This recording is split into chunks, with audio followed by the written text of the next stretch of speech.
I was watching a documentary about sex trafficking of children. They were focusing on Thailand and Cambodia, and then after that started talking about sex trafficking of children in the United States. And I had no idea that this was happening here, and what I found was that the problem in the United States is significant and the resources were few, especially in the Midwest and in the St. Louis metro area. And in November of 2009, the Covering House became incorporated. Then in August of 2010, we received our 501c3 tax-exempt status. The board of directors and I actively started to raise funds and awareness in the community about this issue. In 2010, we had our first race for refuge.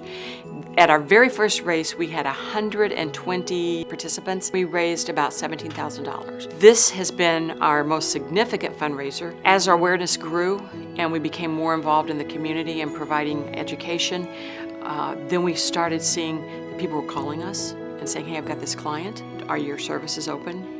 And unfortunately, I would have to say, no, we're not at that place yet, but we're moving towards that. They hadn't started any of their client services. That was my position that I was brought on to do. So I started in October, and then we started outpatient clients. And in January of 2013, we saw our first client. In 2013, we had a fundraising event where I met a couple who had a home. They needed that 24-hour care. They needed people that are going to be in their lives for months at a time. They needed someone that's going to be there in the middle of the night, not just once a week for counseling. They said, well, we might have something that you might be interested in. Would you like to come and look at it? When we were back in the car and we asked Deidre, we said, what was your vision? And she said, this was it. And so I asked, I said, how much are you looking to rent this for? Are you looking to sell it? We want to rent it. And I said, okay, how much are you looking to rent it for? And they kind of shrugged, I don't know, $1 a year. And I thought, okay, we wrote a check for $5, signed, locked in for 5 years right away, and they have been fantastic landlords. All of the resources we needed just started kind of flowing in. I had looked online, they hadn't opened the house yet. They had a wish list of things that, when the house opened, that the girls would need. I went and bought a lot of the simple things that we take for granted every day. Women in a Sunday school class that knew that they were good at hospitality, and they developed a whole welcome home program. So our girls, whenever they walk into the house, they have a welcome home banner, they have a welcome home basket sitting on their bed, and they get whatever their favorite meal is, the team cooks that for them that first week there. One of the things that became really apparent that we needed at the home was a great security system. I wrote a book on manhood, and I just had this idea that, okay, what if the proceeds from this book could all go to helping these women? And so we were able to write a check for $15,000 that enabled the Covering House to have a security system at their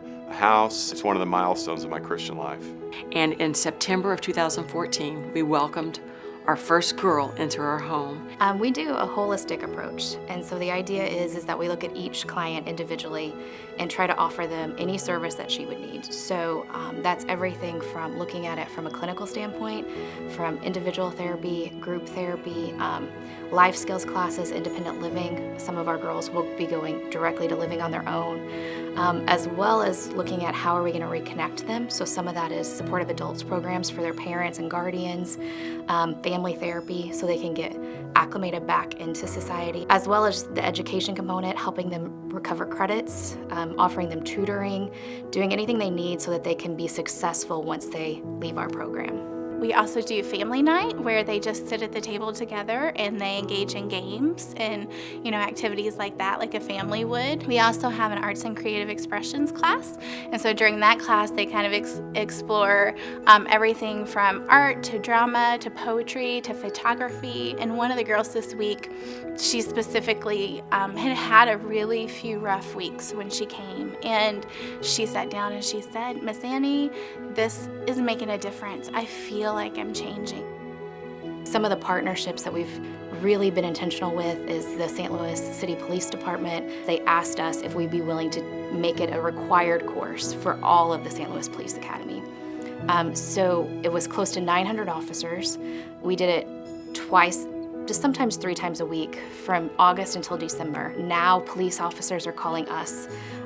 We're working hand in hand with them. They're responding differently when they run across a girl who's a runaway, knowing that there's a potential, that there's some red flags there for trafficking. Our partnership with Cardinal Glen is solidified in 2015. Let us take care of these girls. Let us take care of their post-injury care. We'll evaluate them. We'll treat them. If they need subspecialty care, we're going to take care of everything for them. They treat them for hours sometimes at little to no cost to us. We were asked to be a recipient of a Cardinal Wives event that raises funds for different organizations around the St. Louis area. Something that I feel like a lot of people are uncomfortable with because it's such a horrible situation that you don't want to necessarily believe that women and children are going through this like right where you live. Struck a chord with us that we need to get this out there and we need to bring some awareness. We thought they'd be a great recipient for our grab bags. When they hear what it's going towards, there's an automatic change, like you can see it instantly. There was a volunteer, she was the sister of somebody who had been brought out. Hearing her just explain what her sister had gone through and what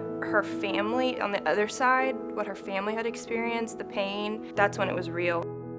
If you have any time, talent, treasure that you think we could put to use, we definitely could. It really is a combination of being able to do something that I love, something that I'm good at, something that it comes naturally to me, and combining that with something that really does break my heart. I wanted to donate my services for graphic design help whenever they needed it. But it has been really great just to see it then being used out in the marketplace for their events. I always get asked the question, how can I get involved? What can I do to help? To volunteer, you can go on our website, fill out a volunteer application. And if I'm going to be perfectly honest, we need money. We need to expand our services. Covering House is only one of its kind in this region. I encounter victims of sex trafficking at least once a month. In the state of Missouri, just for sex trafficking, we don't even have 20 beds. If we could help girls from start to finish, this is what it would look like. We need emergency medical clinic. We need a crisis shelter, which would house the girls from anywhere from a week to 3 months until we can get stabilization in place and assess them. And then we need additional long-term housing where we could place girls to go through our long-term therapeutic home and our program there for a year.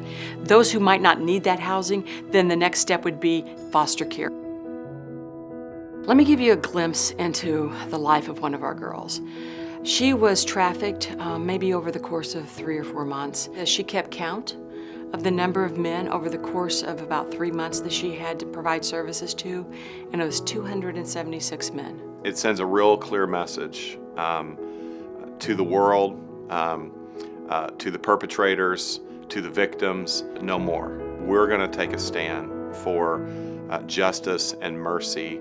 I unashamedly am asking you to invest in the Covering House and help us help these girls. We need partners who can write a check for $5,000, $10,000, $50,000, $100,000. Right now we have 5 girls. We are capacity, and we have a waiting list.